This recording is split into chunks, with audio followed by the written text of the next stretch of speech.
The security guard's hand felt heavy on my shoulder as he guided me through the sleek lobby of Turner Technologies. My colleagues, former colleagues now, watched in shocked silence as I was marched past their desks, clutching a small box of personal belongings. "Keep walking," Jane called from her office doorway, not even trying to hide her satisfaction. "And don't bother trying to defend yourself. The evidence is quite clear. My name is Sarah Chin, and at 32, I was being fired from my position as lead product developer at one of Silicon Valley's most promising startups. The reason?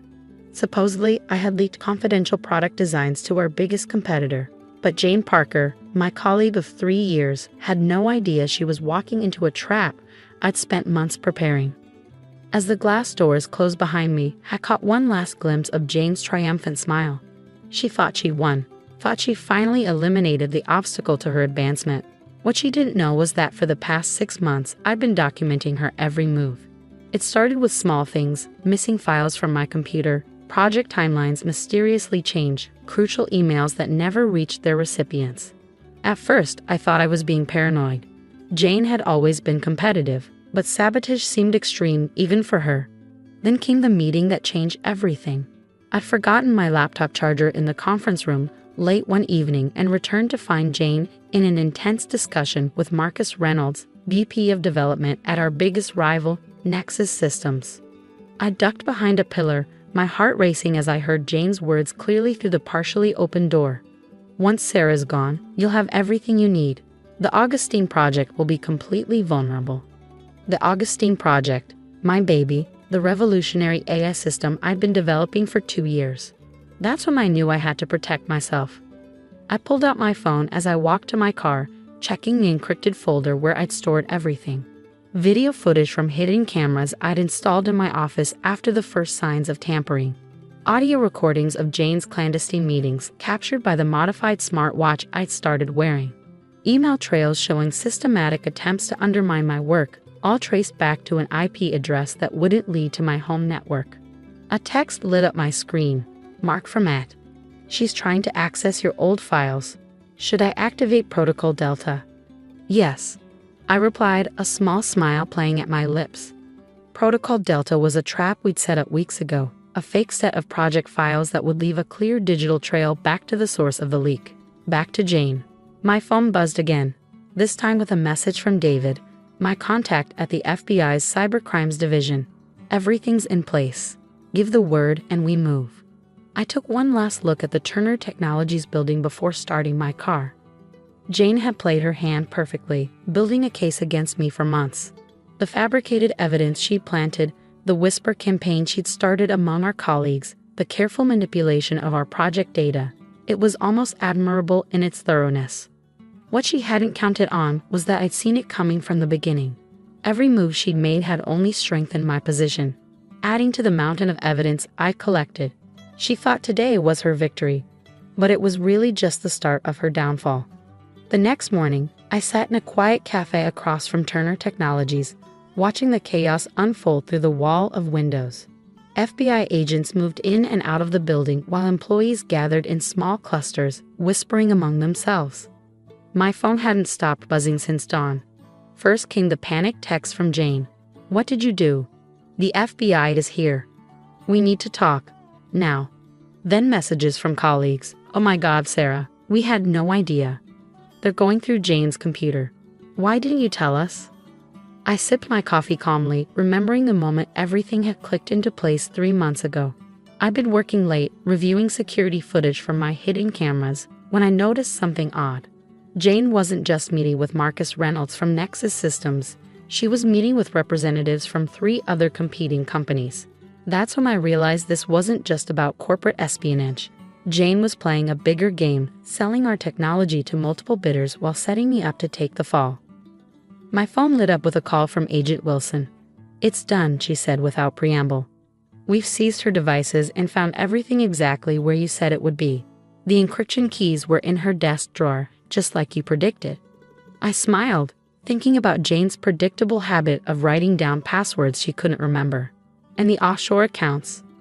Frozen. We've traced transfers from 4 different tech companies. She was busy. Just then, I watched Jane being escorted out of the building, her designer suit wrinkled, her perfect hair disheveled.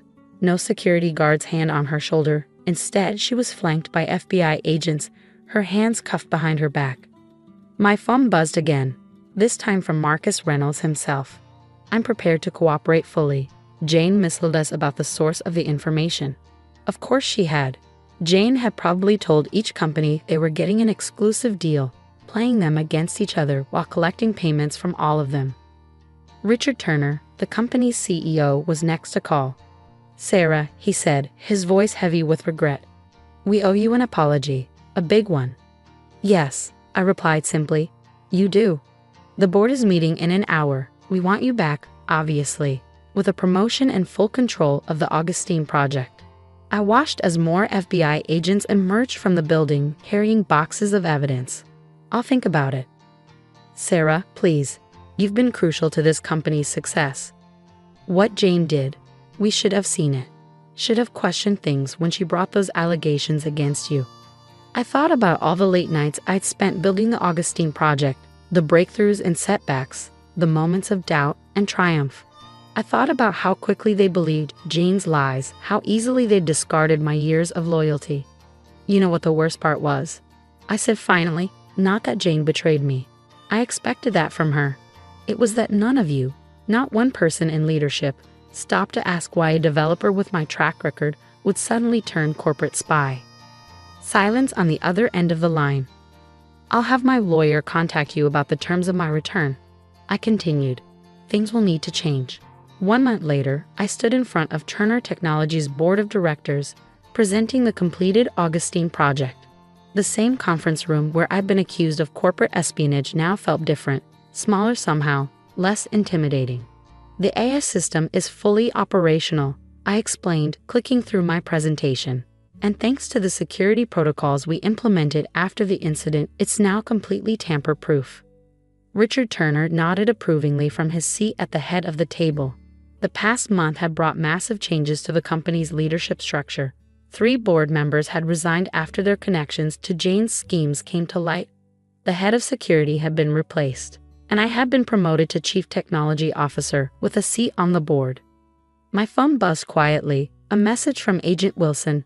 "Jane took the plea deal. She's naming names. Your testimony won't be needed." I felt a weight lift from my shoulders. The investigation had revealed just how deep Jane's betrayal went. She hadn't just been selling our technology. She'd been orchestrating a complex web of corporate espionage involving multiple tech companies. The evidence I gathered had unraveled schemes going back years. "Sarah," Richard's voice pulled me back to the present. "The board has reviewed your proposal for restructuring the development team. We're prepared to approve it immediately."